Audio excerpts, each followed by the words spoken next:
Welcome back to the Gun Dungeon, guys. Sitting here loading up some of these big old fat 450 Bushmasters with a 240 grain XTP mag. Just a pretty round.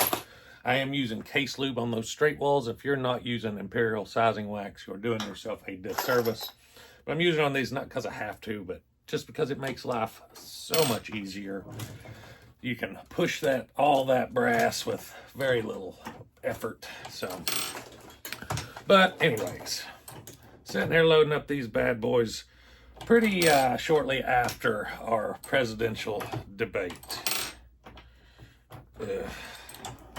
Now, I will be straight up honest. I did not watch the debate live.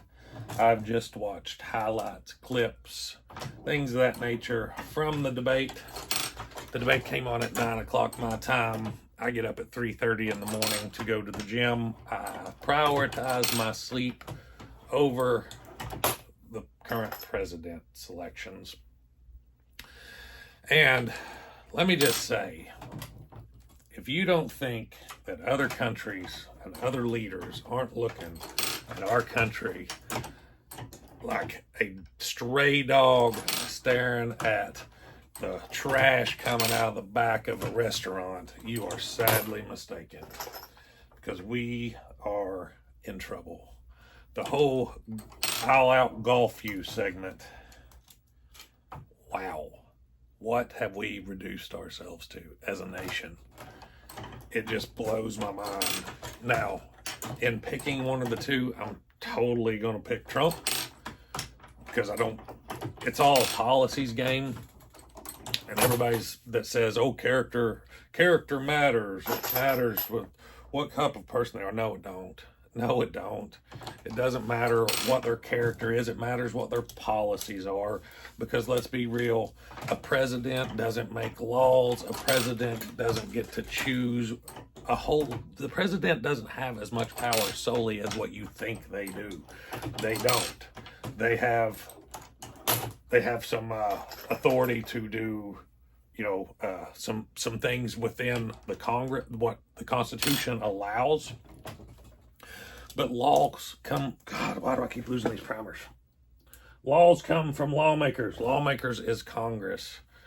Presidents can veto them, but that can also be overrode. They can, do executive orders, which can be overturned by the Supreme Court. But what it comes down to is the policies of the administration. And one thing that I learned during Trump's first run, just say it was an example, not so much that I learned it, but the power to install Supreme Court justices has been huge. That has been a huge factor, especially for us gun owners and Second Amendment loving folk. But when it comes down to just the presidential candidate, let's be real, they're nothing more than a front man. They are nothing more than a mouthpiece. And they don't have power like a lot of people think that they have as an individual. Sure, they can push for this, push for that. But even with a supermajority, it's tough for anything to happen. Trump, when he first got in, had Republican Senate, Republican House. He got tax reform passed, but it was a watered down version of what he actually was pushing for. It was a very hard cry from what he was actually saying he was going to do. He did do some stuff in the Second Amendment community that I did not agree with. He supported the bump stock ban, did not agree with that. But that got overturned by the Supreme Court. So, again, what power does the actual president have other than being just a straight up military leader and pushing for certain things? Very little. But what it does show, whenever it comes down to the presidential race being a representation of our country, is it shows the massive divide in our people, because they are both so polarized, and yet there is so much support from each side that is just completely unwavering.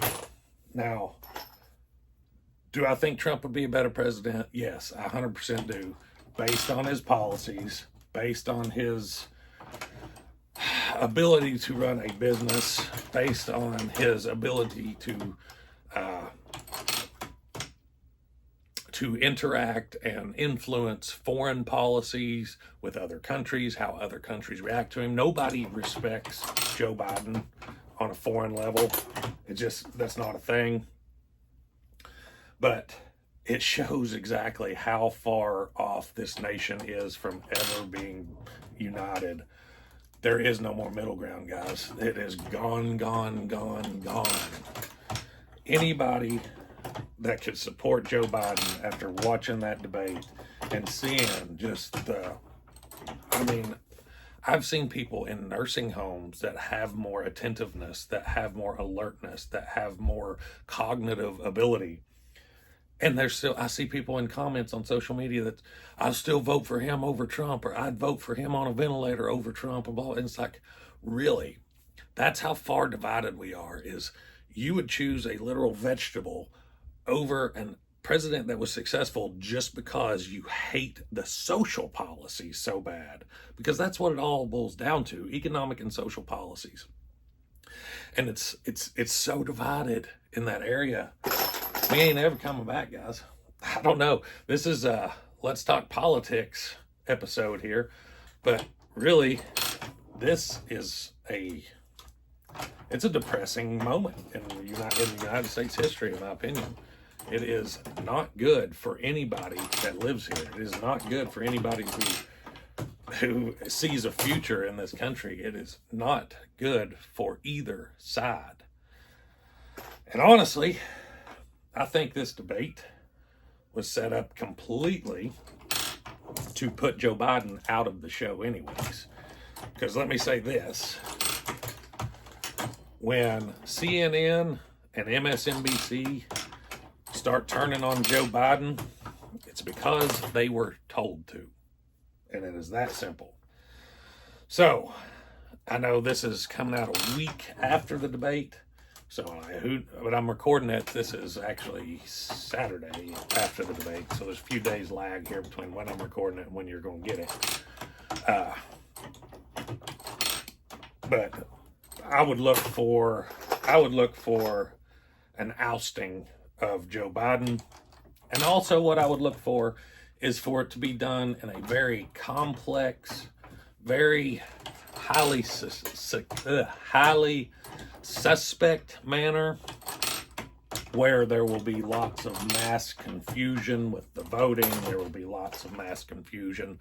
Like, I seen talk of potentially ousting Biden after the ballots were printed, where his name would still be on the ballot, but they would implement a disability clause and remove him from the running with someone else running in his place, but his name still being on the ballot, to create more confusion, create more diversion, and do whatever they want. Because honestly, at this point, I have zero faith in the legitimacy of our United States government at this moment. I don't think there's anything that they wouldn't do to get their way, and the people just go to the side. And what you want doesn't matter. They're going to do whatever they want to do. So I'll probably have FBI in my driveway after this airs, because I'm coming off kind of like an anarchist, anti-government person. And you know what? I kind of am. I'm very anti our government at the moment. And that, I probably expressed it before, my disdain with those in D.C. But it's getting worse. I'm just going to be honest. It's getting worse. And if that's not creeping into your brain, you're not paying attention. So, anyways, that's what I got for you today, guys. I hope I didn't rain on your parade too hard. If you enjoyed the video, don't forget to hit like and subscribe. Till next time, stay tuned.